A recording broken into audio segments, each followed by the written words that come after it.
¿Qué tal, Domingo? ¿Cómo estás? ¿Qué tal, Richard? Mira, me pasó el otro día, sabes que yo veraneo en Santa Pola, Sí. que me encanta Santa Pola y las mil hojitas de Dalúa. Bueno, ya es Me encanta. fantástico. Cuando dejo las mil hojitas cojo el helado de dulce de arce, que también me encanta. Bien. Bien, pero me pasó una cosa y es que no pude echar la basura. No pude tirar la basura. En Santa Pola. En Santa Pola, porque es que los cubos tenías que registrarte con una aplicación e identificarte para que se abriera la tapa del cubo de la basura. O sea, tienes que ser alguien especial para poder tirar la basura. No sé, debe haber comisarios. Un permiso para poder tirar la basura. Comisarios de la basura que necesitan identificarte cuando tiras tu bolsa con todos los desperdicios. Ya, pero si a mí lo que me llama la atención es que normalmente eso, cuando hay algún tipo de restricción, es porque aquello que se restringe es algo muy valorado. Tú vas a entrar a un club y entonces te dan un carné para entrar al club porque se supone que las instalaciones del club son muy valiosas y solo aquellos que hayan pagado tienen derecho a utilizarlas. Entonces me encanta que ahora tirar la basura sea como una especie de derecho que tienes que ganarte porque es algo muy valioso y que solo los elegidos pueden hacerlo en Santa Pola. Bueno, fuimos incapaces de descargar la aplicación, pero es que luego comentándolo aquí en la redacción, creo que esto ya funciona en varias ciudades de España. Muy bien. Que solo puedes tirar la basura si te identificas. Si estás autorizado. Eso es. Fantástico. Es una persecución al individuo. No, ¿Tú no ves ahí una mano negra? El signo de nuestros tiempos. Sí, yo te iba a decir, es la destrucción de Occidente en una anécdota. Ahí está. ¿Qué tal? ¿Cómo estáis? Bienvenidos a Economía para quedarte sin amigos. Hoy hablamos de denigrar al rival. No tiene que ver con Sánchez, porque ya hemos visto que lo hace con los suyos, con los propios. A ver, a mí un día me proponen negociar con Xi Jinping y digo, mátame ya, claro, porque es que si de los nervios se me ocurre hacer un chiste, pues no se va a reír, porque no sabe, la cara no le da. Ahí Trump creo que es más destartalado, podemos decir. Bien, pues hoy hablamos de un espectáculo digno de superhéroes rabiosos. ¿Así? Pues ahora te vas a cagar.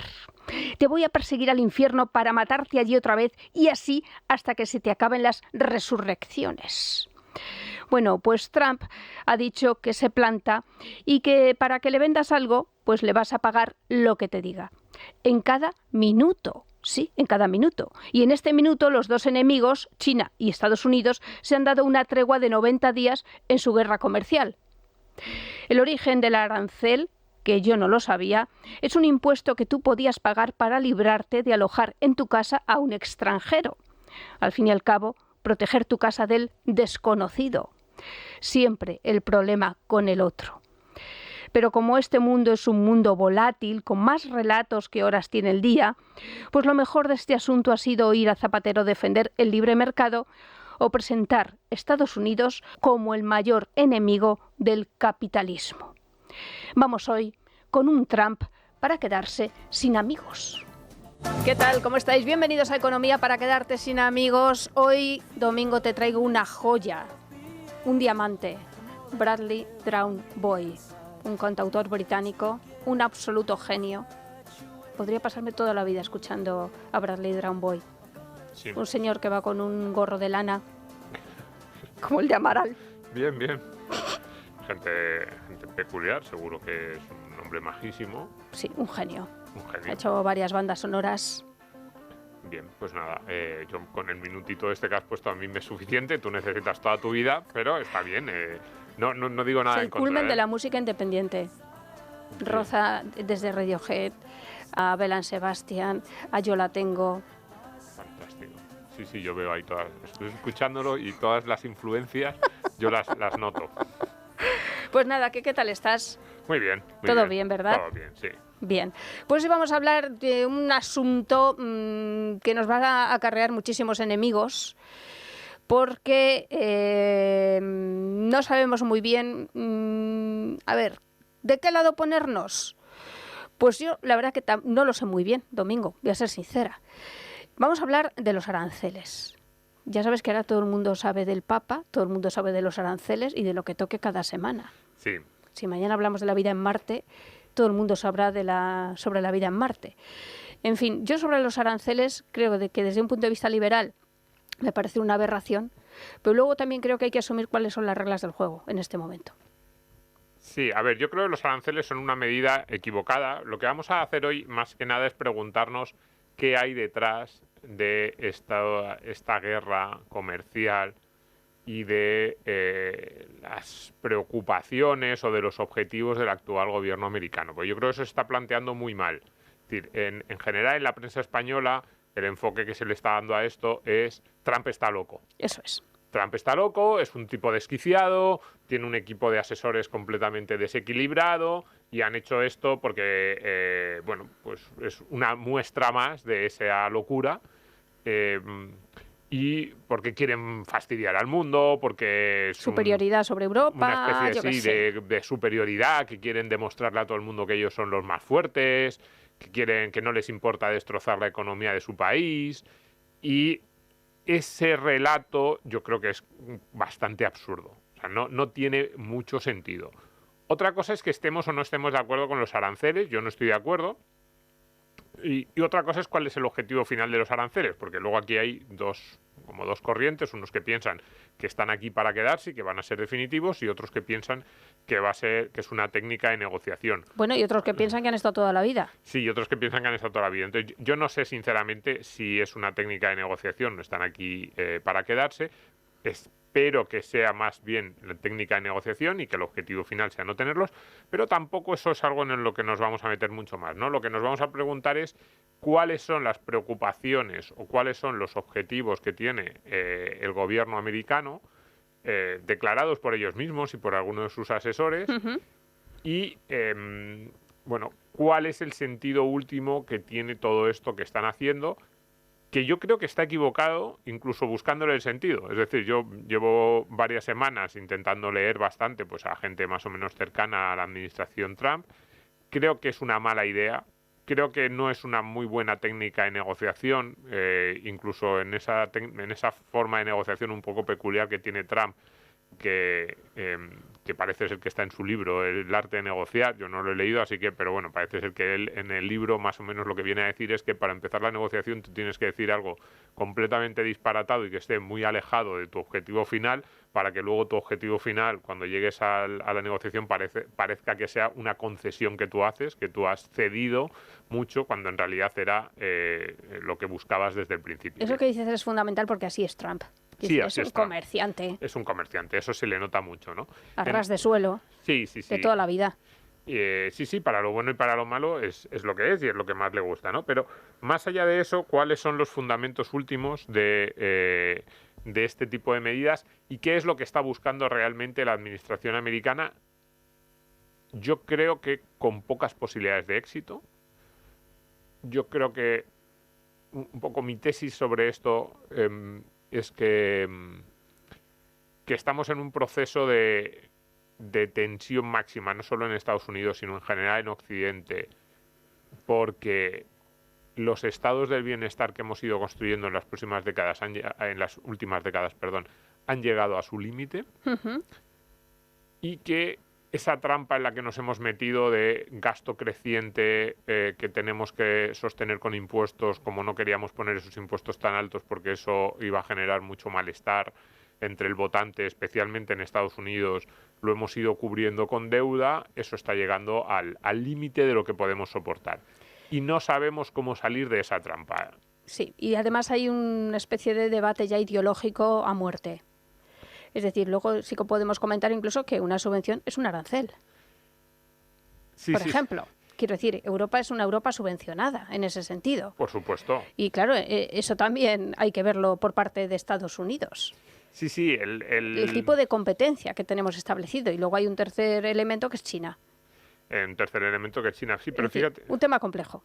Es un tema muy complejo, pero y este último, todo eso es cierto, pero fíjate, yo es que creo que tanto en Europa como en Estados Unidos no sabemos cómo salir de la trampa. Yo creo que la clave aquí es que estamos metidos en una trampa de ayudas públicas, impuestos, con lo que eso implica de bajada de competitividad, de sectores que vas arrastrando y que sabes que no son rentables, pero que ya no te puedes salir de esas ayudas que les has dado previamente, promesas que has hecho a tus ciudadanos, y llega un momento en el que notas que ya no puedes más y que tienes que empezar a deshacer eso y no sabes cómo deshacerlo. Entonces, las respuestas que van dando los diferentes gobiernos son distintas, pero el problema de fondo es el mismo. Es decir, yo no creo que sea muy diferente el problema de fondo que está planteando Trump con algunos de los que tenemos en Europa. Es verdad que hay características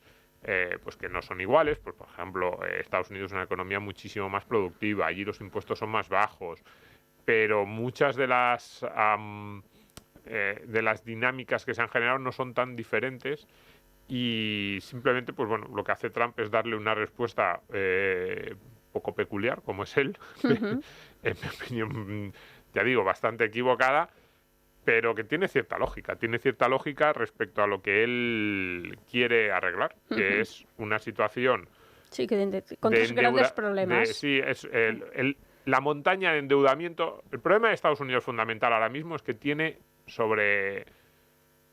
o ha acumulado una montaña de endeudamiento descomunal, pública y privada. Es decir, el déficit con el exterior de la economía americana es inasumible, o bueno, alguien dirá, bueno, pues hasta ahora lo han ido asumiendo. Probablemente en un momento dado piensen cuándo vamos a poder, cuál va a llegar, cuándo va a llegar el límite a partir del cual ya no podamos más, ¿no? Ujú. Entonces, Estados Unidos lleva 40 años en una posición de constante déficit con el exterior. Esto es, compra más, mucho más fuera, no solo compra más, también pide prestado mucho más fuera de lo que gasta. Al final esto es como si fuera una familia, una empresa, que dices, pues si imaginemos una empresa que vende mucho más, perdón, al revés, que compra mucho más de lo que vende, se estaría endeudando Ujú. constantemente. O sea, Estados Unidos es el gran cliente del mundo, Sí, podemos decir. sí. Estados Unidos es el gran cliente del mundo. Es eso que la posición inversora internacional neta de los países, que es la diferencia entre pues lo que gastas y lo que compras. Ujú. Pues, perdón, lo que gastas y lo que compras y lo que vendes. Es negativa en Estados Unidos desde hace 40 años. Eso ha ido acumulando una deuda creciente de los norteamericanos con el resto del mundo, en conjunto los norteamericanos, público, privado, con el resto del mundo, que cada vez es mayor. Ahora está como en el 75% del PIB americano, que es una auténtica barbaridad. Y eso, hay gente dentro de la administración Trump, y yo creo que con cierto sentido, que dicen, cuidado, esto es muy peligroso. Porque si tú constantemente necesitas financiación del resto del mundo, ¿cómo te financia el resto del mundo? Hay dos formas de financiarte. La primera es prestándote dinero y la segunda es comprando tus activos. Y Ujú. esta es una de las grandes...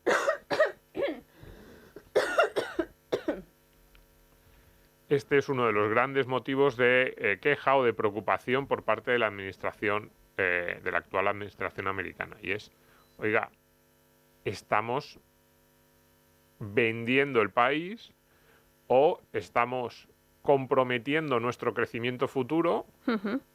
para financiar gasto presente. Y en algún momento vamos a tener que devolver todo ese dinero, toda esa deuda que estamos acumulando. Y yo creo que es cierto. O sea, yo creo que eso es cierto. Luego, en segundo lugar, es verdad que buena parte de esa posición neta negativa desde el punto de vista inversor que tiene Estados Unidos deriva de un déficit público, una situación de las finanzas públicas completamente descontrolada. No son capaces de poner orden en eso. Y hasta ahora eso se ha financiado porque Estados Unidos seguía siendo el país, y lo sigue siendo, más competitivo, más dinámico, más próspero. Sus empresas siguen generando muchísimo pues novedades que las hacen muy atractivas, y porque tenían la moneda de reserva, desde el punto de vista internacional, que es el dólar. Ujú. Pero hay quien se pregunta si esto no tiene un horizonte a partir del cual quizás ya no se pueda financiar. Y si no, va a haber que hacer un ajuste. En teoría, tú no puedes estar permanentemente a crédito. Habrá un momento, si tú durante muchos años te has ido endeudando, pues habrá otros años en los que te tendrás que desendeudar. Hay gente que vive así, ¿eh? hay gente que vive así. A ver, Estados Unidos lleva 40 años. Entonces, ¿en algún momento va a tener que darle la vuelta a la tortilla? Yo creo que sí. Y yo creo que un poco el objetivo inicial de Donald Trump en esto es ese. Es, como mínimo, cerrar algo, ese saldo deudor que tiene cada año su país con el resto del mundo. ¿Lo está haciendo muy a lo bruto? Sí, yo creo que sí. ¿Está aprobando medidas que no son acertadas? Sí, yo creo que también. Pero que la preocupación última es legítima e incluso a mí me parece acertado, la preocupación yo creo que también.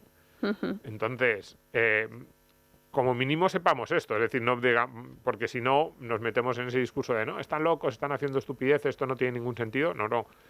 Que esa posición deudora constante de Estados Unidos, que ya va casi para el medio siglo, es preocupante. España lo vivió. No pensemos que esto es muy diferente de lo que ocurrió en España entre el año 1990 y el año 2007 y que luego nos ha traído los 15 años que llevamos actualmente. Sí, estaba pensando que es tan familiar. Claro, España desde el año 90 hasta el año 2007-2008, cuando llegó la crisis inmobiliaria, el estallido de la burbuja del ladrillo, fue el segundo país del mundo durante la mayor parte de esos años con una posición inversora neta deudora más grande después de Estados Unidos. Burbuja crediticia también, claro, se hablaba. Cuidado, esto no es, porque alguien dirá, en términos de PIB o algo así, no, en términos absolutos. Fijaos que hay países mucho más grandes que España que dijéramos, ¿cómo podemos ser nosotros los segundos? Pues sí, éramos el segundo país del mundo que más se endeudaba con el exterior durante prácticamente 2 décadas. Como nos endeudábamos, pues nos prestaban dinero por una parte o compraban nuestros activos. Bien. Y llegó un momento entre el año 2007-2008, explota la burbuja del ladrillo y de repente ese capital exterior se va de España, se evapora, dicen ya no os prestamos más.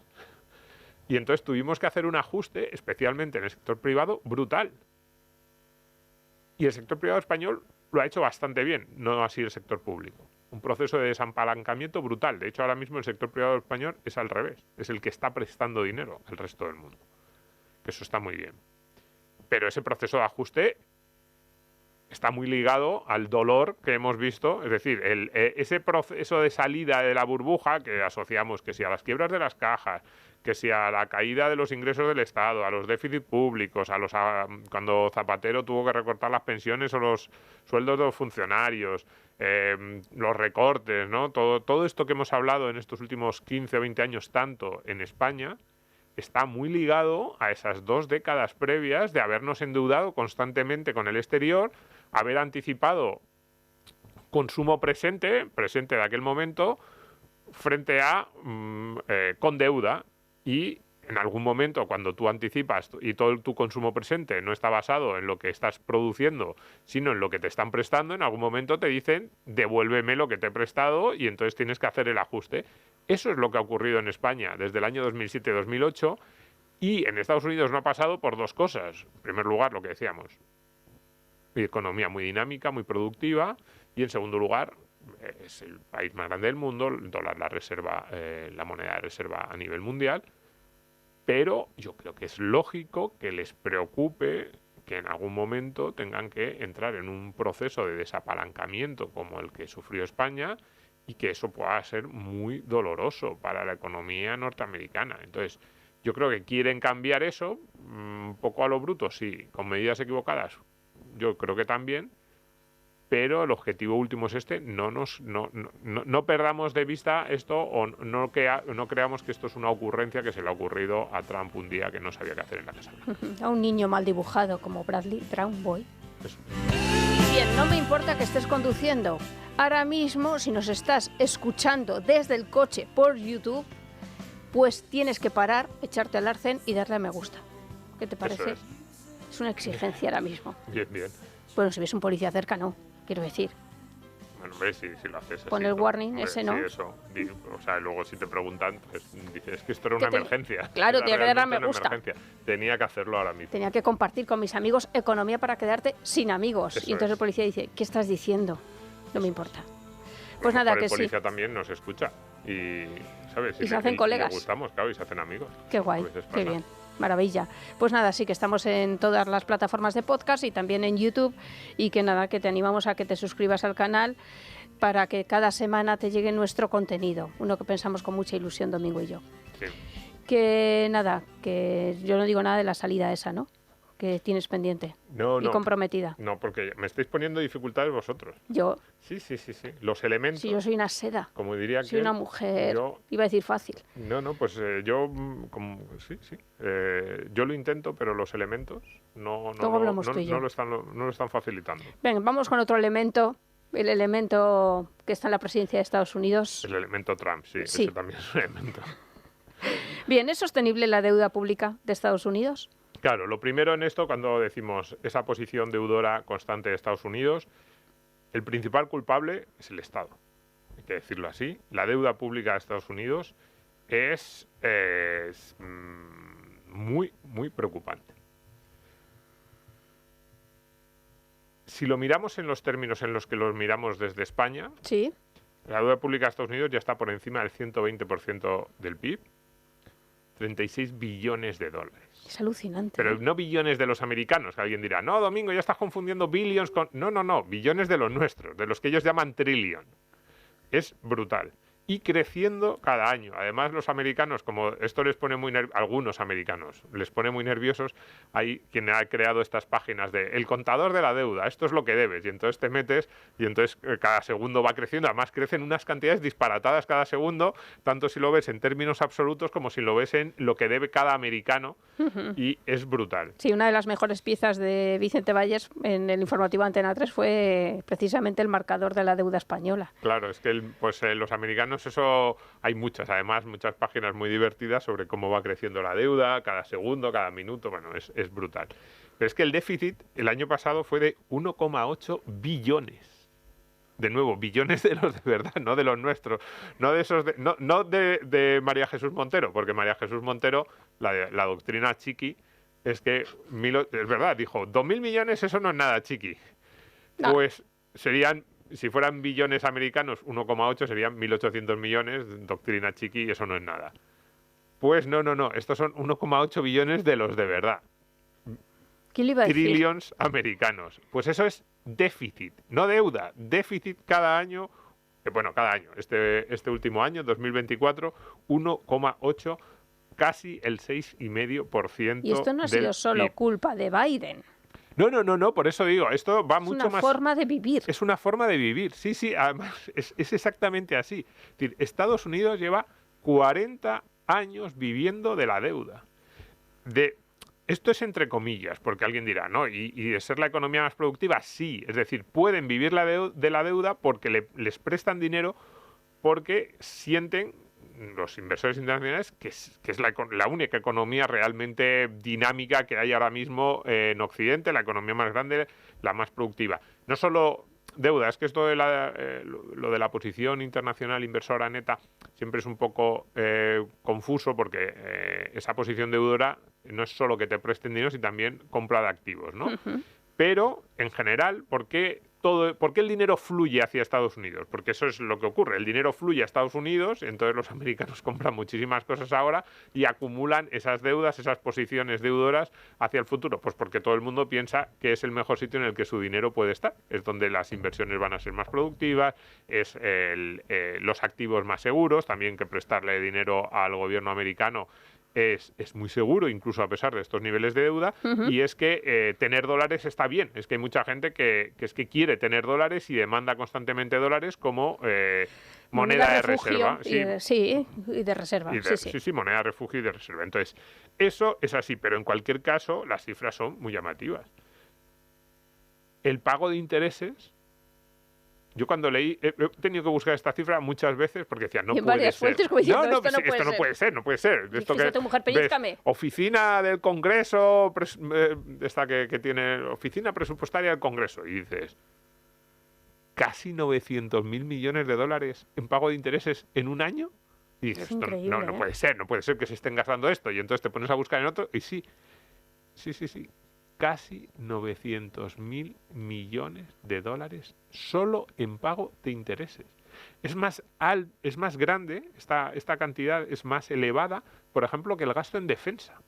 Tú fíjate que siempre decimos, cuando hablamos del gasto militar de Estados Unidos, que es superior al de los siguientes 5 países o 10 países de la OTAN combinados, o todos los demás países de la OTAN combinados, ahora mismo no tengo el dato, damos estas cifras que son, es que Estados Unidos en esa posición de policía global, pues claro, gasta un dineral en defensa y entonces ahora nos está exigiendo al resto de los países de la OTAN que al menos en porcentaje del PIB nos acerquemos a su nivel. Pues bien, solo en pago de intereses.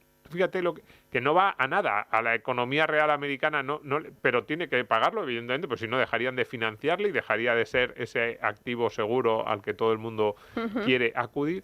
Solo en pago de intereses, Estados Unidos se gasta más que en defensa. Es increíble, pero es así. Entonces, ¿qué ocurre? Que esto yo creo que es un problema grave para la economía norteamericana. Yo creo que hay que atajarlo. Pero es muy difícil. Porque ha llegado tu amigo Elon Musk, con la motosierra. Con su hijo. Eso es. Y dicen, no, vamos a recortar. Quiero ser Milei. A ver. Otra de esas estadísticas que cuando las ves dices, ¿cómo? O sea, que no te las crees, ¿no? El gobierno americano divide el presupuesto federal en 3 grandes categorías. La primera, pago de intereses, ya lo hemos dicho, fíjate, 881.000 millones. Aquí, increíble. Yo cada vez que lo veo digo, le doy a F5, busco otro, ¿os estáis gastando 881.000 millones cada año en pago de intereses? Sí, la respuesta es sí. Y luego las otras 2 categorías del presupuesto general es la que llaman mandatory, o podríamos decir obligatorio. Sí. No me gusta mucho obligatorio asociado a este presupuesto federal porque podrías hacer algo pero para intentar recortarlo. Es un gasto por ley, sí, que el gobierno no tiene capacidad para recortarlo o decir que no se gasta ese dinero. Tendría que aprobar nuevas leyes, tendría que haber un cambio sustancial en la arquitectura institucional, ¿no? Pues este gasto que llaman mandatory, que incluye la seguridad social, esto nos va a sonar también en España. ¿Sanidad? El Medicare, sí, la sanidad, Medicare y Medicaid, que aunque la gente diga, no, en Estados Unidos la sanidad es privada. Mentira, Medicare y Medicaid. Otra cosa es que esté muy mal gestionada. Yo creo que está muy mal planteada la sanidad, la privada y la pública, que son monopolios en los que las empresas hacen lo que les da la gana, que el gasto público no puede estar peor tirado. Pero Estados Unidos gasta en sanidad pública, más que sanidad pública, gasto público en sanidad de Estados Unidos es el mismo en términos del PIB que España. O sea, el problema no es de gasto, el problema es lo mal planteado que está. Pues bien. Mira, a eso le debemos un programa sobre el funcionamiento de las aseguradoras. Pues bien, este gasto mandatorio, seguridad social, obligatorio, voy a dejar de decir la palabra en inglés, Medicare, Medicaid, por mandato. Programas de la seguridad social de ayudas y, bueno, luego una categoría que pone otros, que no está mal, son 750.000 millones. Este gasto supone el 60% del presupuesto federal. Cuidado. Y el 13-14% son intereses. Entonces, lo que nos queda es lo que ellos llaman discrecional, gasto al que Elon Musk podría llegar con la motosierra. Mamandurria. Son solo más o menos el 25-26% del presupuesto federal. Con lo cual dices, ¿cuánto voy a recortar? E incluso esa mamandurria es mentirijilla. No es cierto del todo. ¿Por qué? Porque de ese gasto discrecional que supone el 25%, la mitad es gasto en defensa. Que no lo va a tocar Estados Unidos. Entendemos que eso es muy difícil de recortar. Y eso que Trump en su nombre de paz. Habría posibilidades, pero la mitad es gasto en defensa. Entonces, gasto discrecional, es decir, lo que la propia oficina del Congreso, cuando analiza el presupuesto federal, dice gasto discrecional, del que realmente vemos que se podría recortar algo, estamos hablando del 13% como mucho del presupuesto federal y reduciéndose, porque cada año se va reduciendo. Y ahí luego ya saltamos a los aranceles, claro. Claro, a buscarte la vida, a ver. En términos del PIB, en realidad, esto, nada, estamos hablando de ese gasto discrecional del que podría tirar el gobierno americano. Estamos hablando de 5 puntos del PIB. Como mucho, la mitad ya decimos que es gasto en defensa, pues estaríamos en 2,5 puntos del PIB, y ahí evidentemente hay muchas cosas, porque estamos diciendo gasto en defensa, pero luego hay pues gasto de, no sé, oficinas públicas del gobierno de Estados Unidos. Siempre se pone el ejemplo, los parques nacionales pues no van a cerrar o no van a despedir a todos los funcionarios que están ahí, a los osos van a echar a Yogi. A tu madriguera, pues, venga, a dormir sí. Más. Entonces, el gasto es verdad que mucho del gasto que nosotros asumimos que es del Estado, que en Estados Unidos lo hacen los estados o las ciudades, es un país mucho más descentralizado, pero lo que quiero decir con esto es que ese primer elemento que genera esa posición deudora constante de Estados Unidos con el resto del mundo, esa montaña de deuda que ha ido acumulando el país y que yo creo que es una preocupación legítima, cuando lo vemos desde el punto de vista del gasto público, vemos que el margen que tiene cualquier gobierno, y cualquiera es cualquiera, o sea, da igual que sea Donald Trump, que sea Biden o Kamala si hubiese ganado, o si llega, no sé, si yo siempre digo, pues si llega... Sí, el margen de maniobra. Sí, no sé si reviven a Mises o a Hayek y lo ponen en la Casa Blanca, no sé cuánto podría recortar, o Milei. A mí me gustaría ver a Milei en la Casa Blanca y decirle... ¿Qué les habrá dicho? ¿Qué margen tienes? Porque esa es una de las ventajas. Me quejaba yo, que Argentina. En otros países, una de las ventajas que tienes es que probablemente tienes bastante más espacio de maniobra. Por ejemplo, en la parte presupuestaria. En Estados Unidos está muy limitado. No veo yo un presidente americano diciéndole a los pensionistas americanos no os voy a pagar las pensiones, metiendo mano realmente en ese Medicare, en Medicaid, que son completamente absurdos, son programas de... no funcionan, son pésimos desde el punto de vista de asistencia sanitaria y encima gastan un dineral brutal. Y con esa deuda pública y ese déficit creciendo. Entonces, ¿qué es lo que nos enseña la historia? Por cierto, esto no solo lo digo yo, hay un artículo, por ejemplo, que publicábamos hace unos días en Libre Mercado, de Diego Sánchez de la Cruz, que comentaba las palabras de Ray Dalio, que decía: la deuda de Estados Unidos es insostenible y nos lleva a un nuevo orden mundial. Ray Dalio, que es uno de los inversores, para el que no conozca, uno de los grandes inversores del último medio siglo, y que en los últimos años se dedica a escribir libros y conferencias sobre lo que, más que sobre sus temas de inversión, sobre cómo hacia dónde va la economía, ¿no? Las grandes tendencias, lleva muchos años alertando de esto, y él dice que básicamente, mirando las enseñanzas de la historia, cuando el gran hegemón, el imperio dominante, ha llegado a una situación como esta, solo hay dos formas. Confiscación de bienes, que esto lo han dicho. Cuidado, él dice, maravilla. Cuidado que a lo mejor pues a empresas de países que ellos consideren enemigos, pues a empresas chinas, pues se ponen a hacer este tipo de cosas, o impagos masivos, también por parte, que esto también, a ver, los españoles lo hicimos, ¿no? Esto quiero decir que cuando nosotros éramos un imperio, llegaba Felipe II y decía... no tengas vergüenza. Los banqueros estos alemanes, genoveses, que me han estado prestando el dinero, ¿qué decido? ¿Qué nos pago? Y tampoco mucho no le pasaba. Pues eso es lo que está diciendo Ray Dalio. Tengo derecho a no pagarte. Qué progreso eso, ¿eh? Tengo derecho a no pagarte, tengo los tercios para no pagarte. Pues un poco más o menos hacíamos esto. Y otra forma de impago masivo es a través de inflación, que es lo que están haciendo. A ver, los gobiernos actuales no quieren entrar en esa dinámica del impago porque además generaría muchos problemas en muchas cosas, y yo creo que lo están intentando hacer como lo hicieron después de la Segunda Guerra Mundial, vía inflación. Es decir, pero claro, eso también genera unas distorsiones, un daño en muchos de sus ciudadanos, en los ahorradores, en los poseedores de determinados activos, en los rentistas, brutal.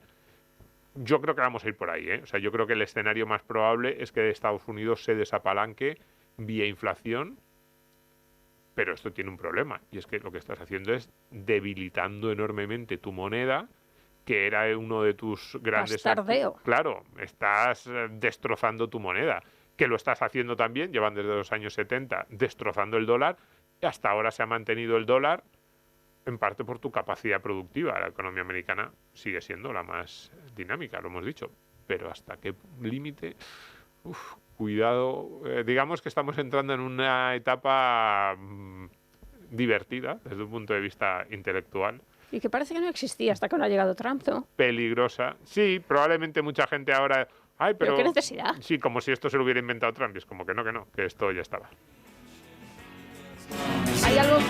yo creo que también se comenta poco y es que es verdad que en Estados Unidos ha habido una pérdida de empleo industrial. Eso es así. Sí.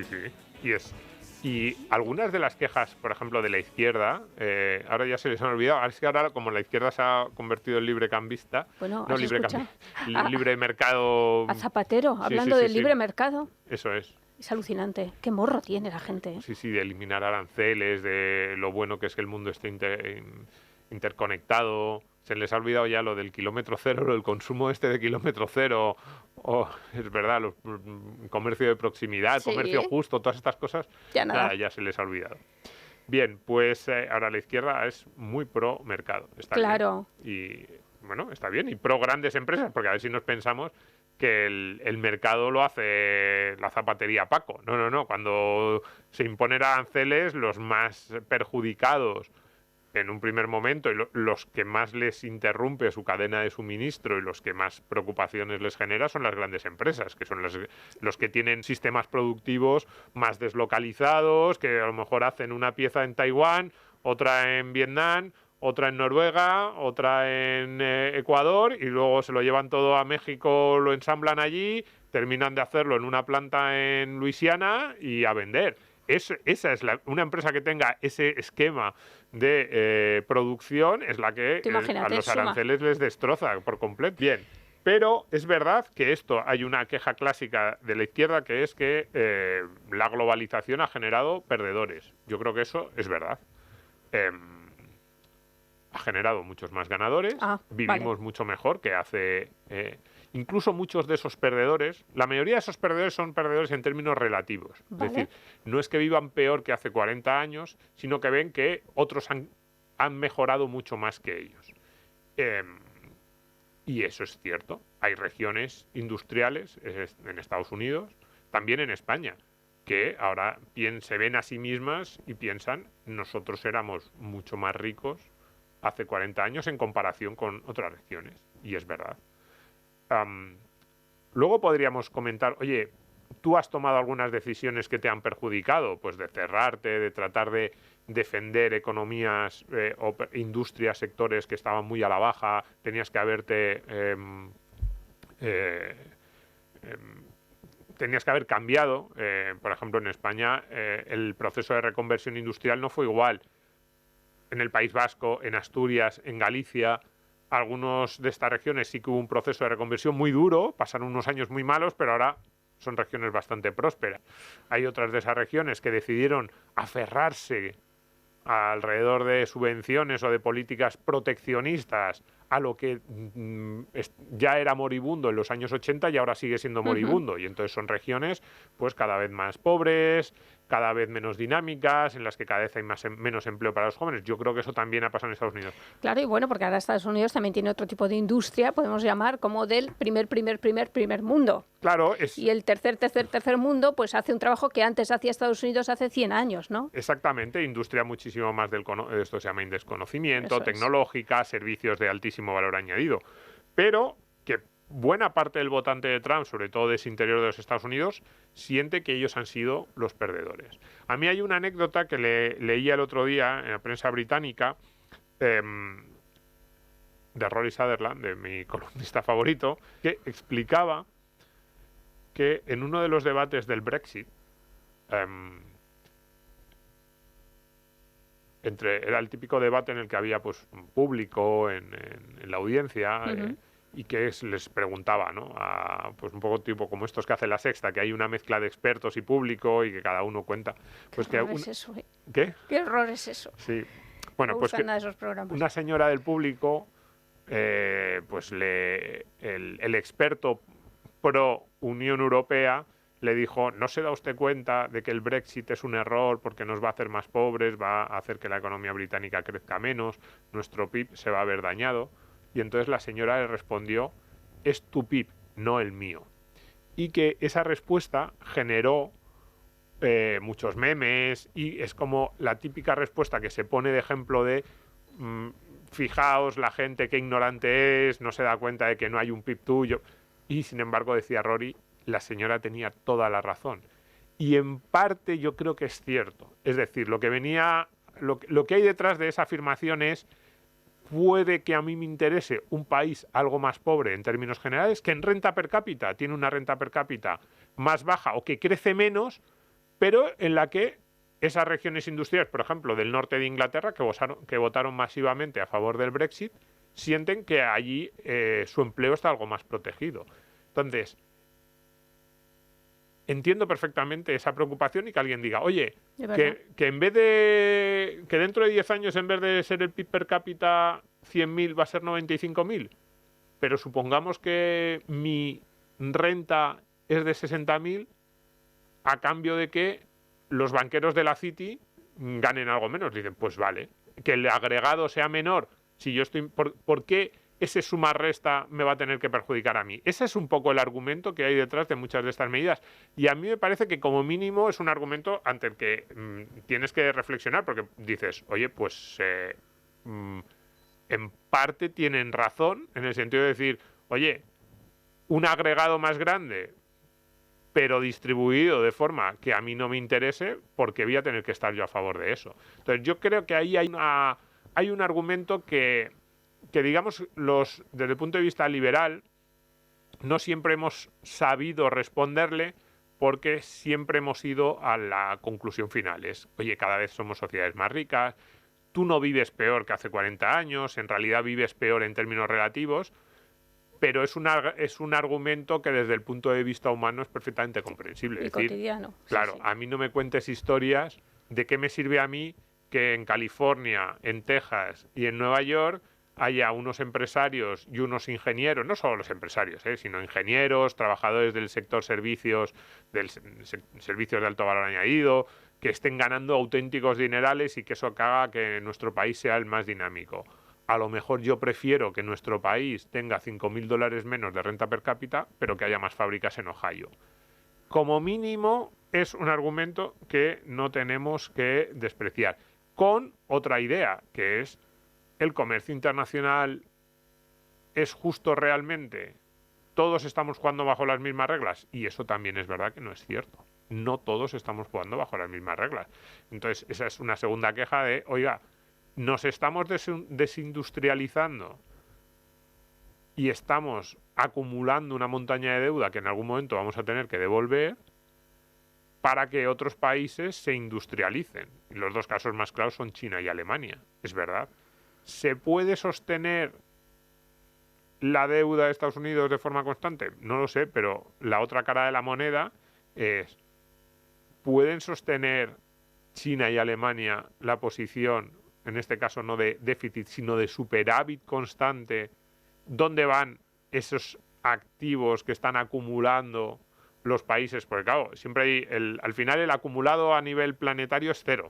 Quiero decir, si un país tiene una posición deficitaria, hay otro que tiene una posición de superávit.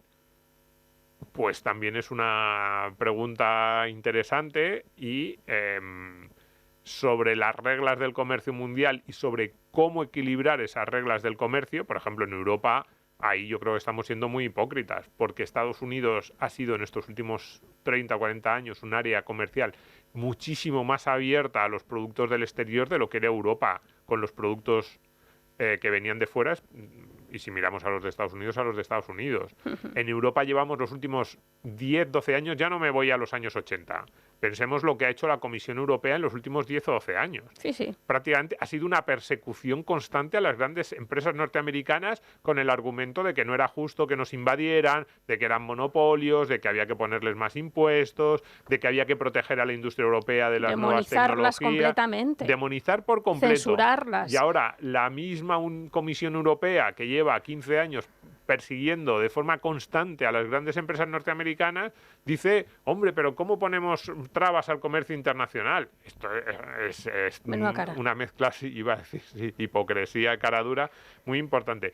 Pero yo creo que en general en Occidente o le damos una respuesta a ese colectivo legítimamente cabreado, porque siente que sus regiones, sus sectores, son los perdedores de ese proceso globalizador que en general nos ha enriquecido a todos, o va a ser difícil que le encontremos una solución a esto, porque Es así. Esto es como si yo me voy a una provincia de la España interior y me encuentro un señor y me dice, y yo le digo, no, si todos somos más ricos, todo va bien, y el tipo me dice, ya, pero es que en mi ciudad antes había 125.000 personas, pensemos en cualquier capital de provincia del interior de España, y ahora en vez de 125.000 vivimos 60.000. Hay más locales cerrados que abiertos. La industria que había aquí cerró hace 5 años y no ha abierto ninguna nueva. Ya no hay ferreterías, hay chinos. Todos los chicos jóvenes se van. Y yo le digo, no, pero el país va mejor y la globalización ha sido buena. Y me dice el tipo, que mira mi barrio, solo hay locales cerrados, gente mayor y la ciudad se está muriendo. Le tengo que dar una respuesta, porque si no me va a decir, pues vete a tu barrio de Chamartín, que sí, que vivís muy bien, y a tus bares pijos de Madrid, pero yo estoy enfadado y eso lo voy a trasladar en voto. Esto me recuerda a Dead Cat for Cathy, que yo creo que ya han estado también con nosotros, otro grupazo. Puede ser. Bien, pues nada, aranceles. Estábamos comentando aquí al micro cerrado que hay muchos tipos de aranceles que no se llaman aranceles. Como comentábamos al inicio del programa, por ejemplo, pues las subvenciones o los impuestos o bastardear la moneda. Sí, no, a ver. Todo eso al final es dopar. Proteger a tu industria es una forma indirecta de arancel, eso es evidente, porque lo que estás haciendo es hacer... Y Europa es experta en eso. Y Europa es completamente experta en eso. Vamos, es que es eso, la Unión Europea tiene dos caras. Una que a mí me gusta mucho, que es la del mercado común, el mercado interior, que es menos común y menos interior de lo que a veces decimos. De hecho, el informe Draghi, eso es una iniciativa interesante, yo creo que no va a llegar a nada, pero bueno, una de las cosas que dice es que las barreras interiores en el mercado común son mucho mayores de las que nos pensamos. Decimos, no, libertad de movimientos de capital, de productos, de personas. Y luego no es así en buena parte por normativa. Dicho esto, las subvenciones, la otra parte, pero es la parte buena, no me voy a meter mucho con la parte buena de la Unión Europea, que es la del mercado interior. La parte menos buena, para lo que está hecha la Unión Europea de la actualidad, es para tratar de proteger a determinadas industrias que creemos que que deben ser protegidas. La agricultura, buena parte también de la industria pesada, y efectivamente eso hace que para las empresas del exterior haya una barrera que es esa ayuda que tú le estás dando a tus empresas. Porque claro, tu empresa puede vender más barato gracias a que tú la estás subvencionando, y eso hace que las empresas de fuera no puedan vender aquí. Cuidado, ahora alguien diría, pero esto parece contradictorio con lo que decías antes, que hay que darle una respuesta a esas regiones o a los perdedores de la globalización. Y digo, no, si aquí, o sea, son cuestiones diferentes. Una cosa es, ¿qué vamos a hacer con estas regiones? A lo mejor la respuesta es, vamos a protegerlas vía subvenciones, pero entonces no te quejes tanto de los aranceles que te llegan de fuera, porque tú lo estás haciendo de forma indirecta o no tan indirecta, vía subvención. Y luego hay una segunda parte, una segunda queja, que yo creo que también es muy legítima desde el punto de vista de Estados Unidos, que es el arancel legislativo, la norma.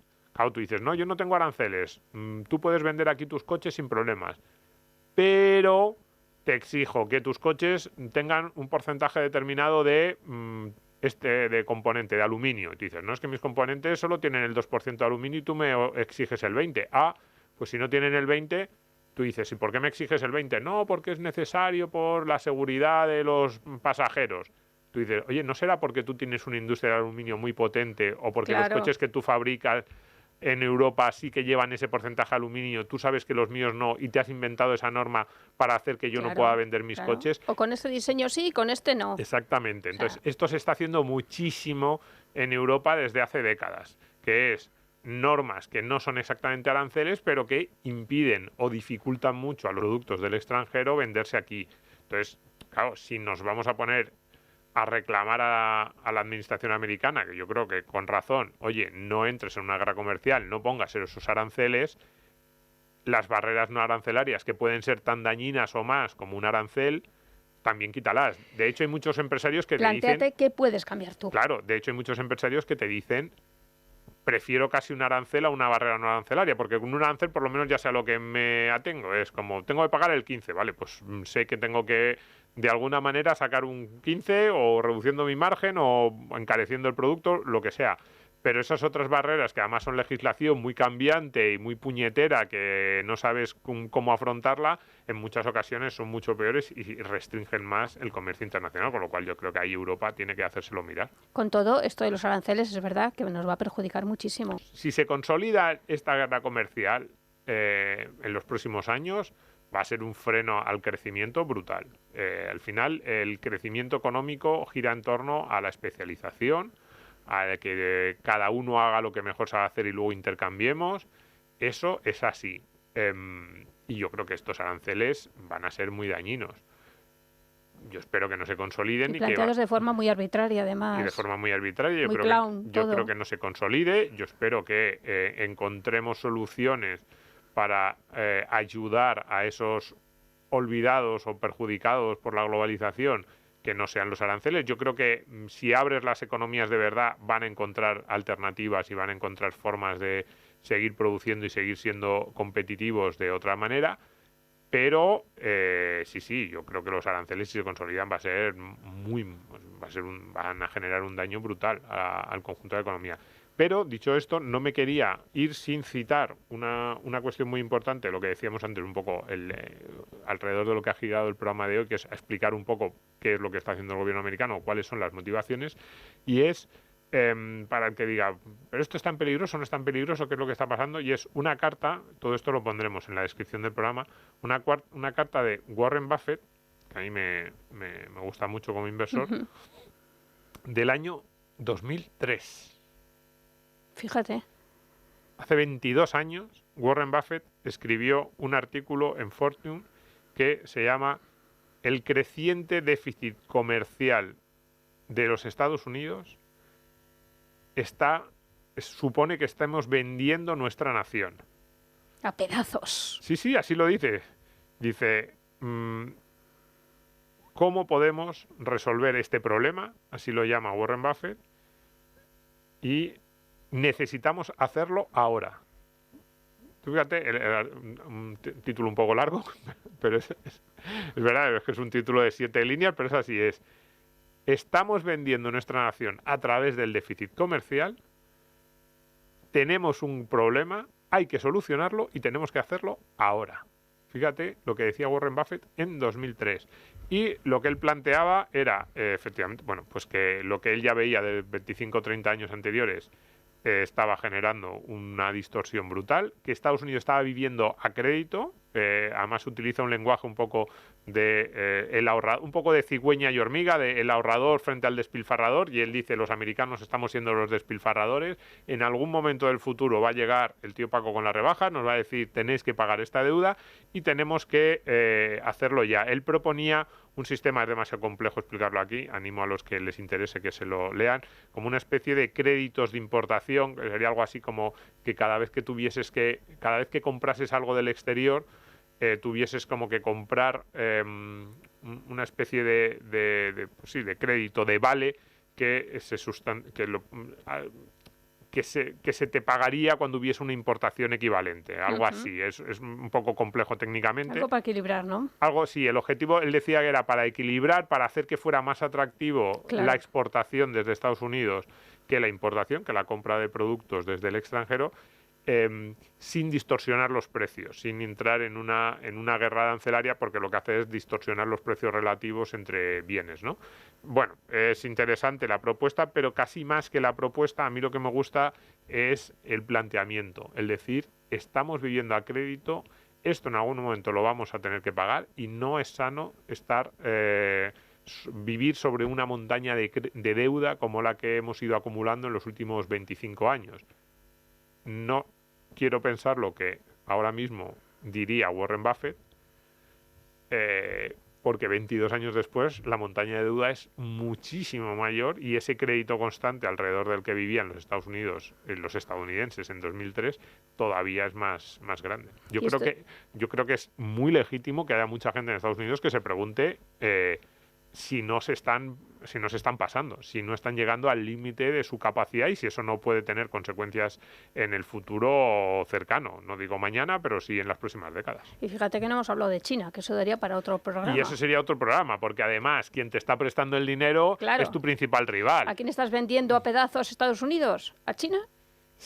Es que esa es otra preocupación que tienen ahí y que es muy legítima. Es verdad que los dos gigantes tienen que tener cuidado, porque los chinos tienen mucha deuda americana. Entonces, si la deuda americana se depreciase mucho, eso iba a tener un impacto negativo en China. Pero también los chinos pueden decirle a Estados Unidos, cuidado, porque el que te tiene agarrado y cuando hablamos... ¿Hemos entendido la metáfora? Sí, cuando hablamos en esos términos de deudor, acreedor, el despilfarrador, el que guarda para el futuro, en este caso, quien se ha endeudado con su principal rival es Estados Unidos. Quien le ha vendido muchos de sus activos a su principal rival, a lo mejor en la venta de activos lo vemos menos, pero también son Estados Unidos con los ciudadanos del resto del mundo, con empresas del resto del mundo.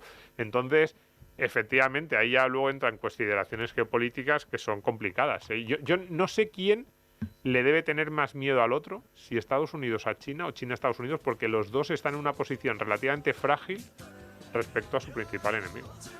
Nos vamos. Bien, nuestro técnico Javier nos ha explicado perfectamente lo de los cubos de basura digitalizados. Ah, sí. Multa para el futuro. Sí. ¿Cuántas veces tiras la basura? ¿Cuántos puntos te voy a quitar? ¿Cuánto tienes que pagar más que tu vecino? Sí, yo creo que ahí Javier lo está muy bien anticipado al futuro, porque decíamos, qué absurdo esto de los carnés para tirar la basura, y dice, no, claro, no es absurdo, es para poder cobrarte en el futuro. Claro, si ya tienes el carné, un día, al principio, los 2 primeros años es gratis, el tercer año te dicen, cada vez que abres el cubo de la basura, te cuesta tanto. Tienes un número límite de veces que puedes ir al cubo de la basura. Te van a controlar lo que puedes o no te puedes tirar. ¿Has tirado tú esa bolsa que tenía un envoltorio que no debería en el orgánico, sino que debería ir en los envases? Multa. Claro, no puedes bajar la basura antes de las 8 de la tarde, por Horario, ejemplo. También. Sí, yo estoy convencido. Cuando nos lo ha dicho, he dicho, por ahí va el tema de los carnés. Además, seguro que lo hacen por unidad familiar. Quiero decir, pues ahora baja tú, que te lo cuenten a ti. Ahora bajo yo, que me lo cuenten a mí. Seguro que no. Sí, es muy probable. En fin, el control. Pues nada, que muchas gracias a todos por estar ahí una semana más, que volvemos muy pronto. Gracias, Domingo. Gracias, Richard. Que estamos en todas las plataformas de podcast y, por supuesto, en YouTube. Un abrazo enorme a repartir.